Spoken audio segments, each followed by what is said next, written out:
കണ്ണൂർ പാട്യം പത്തായക്കുന്നിലെ സുന്ദരേശൻ തളത്തലിന്റെ വീട്ടിലേക്ക് അതിഥികളെ വരവേൽക്കുന്നത് വർണ്ണചിത്രങ്ങളാണ്. റിട്ടയർഡ് അധ്യാപകനായ സുന്ദരേശന്റെ 100 മീറ്റർ നീളമുള്ള വീട്ടുമതിൽ ശ്രീനാരായണ ഗുരു മുതൽ ശ്രീബുദ്ധൻ വരെയുണ്ട്. വീടും പരിസരവും ശുചിത്വമുള്ളത് മാത്രമല്ല, സുന്ദരവുമായിരിക്കണമെന്നാണ് ഇതിനു പിന്നിലെ ആശയം.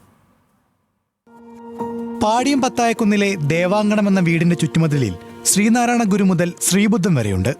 വാഗ്ഭടാനന്ദൻ, മഹാത്മാഗാന്ധി, രവീന്ദ്രനാഥ ടാഗോർ, ഹെർമൻ ഗുണ്ടർട്ട് എന്നിവരുടെ ഛായാചിത്രങ്ങളും നാട്ടിൻപുറങ്ങളിലെ നിത്യജീവിത കാഴ്ചകളും ഉത്സവ ആഘോഷങ്ങളും പ്രകൃതി ദൃശ്യങ്ങളും വേറെയും.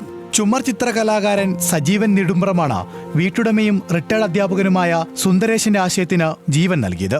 ഇരുവരുടെയും 40 വർഷത്തിലേറെ കാലമായുള്ള സൗഹൃദം കൂടിയാണ് ചിത്രമതിലിന്റെ സൗന്ദര്യം. 100 മീറ്ററിലധികം നീളമുള്ള മതിലിൽ 17 രേഖാചിത്രങ്ങളും 7 വർണ്ണചിത്രങ്ങളുമുണ്ട്.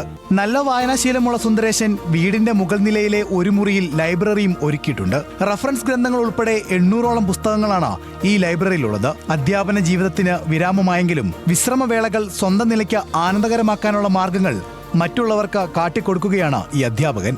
ന്യൂസ് മലയാളം, കണ്ണൂർ.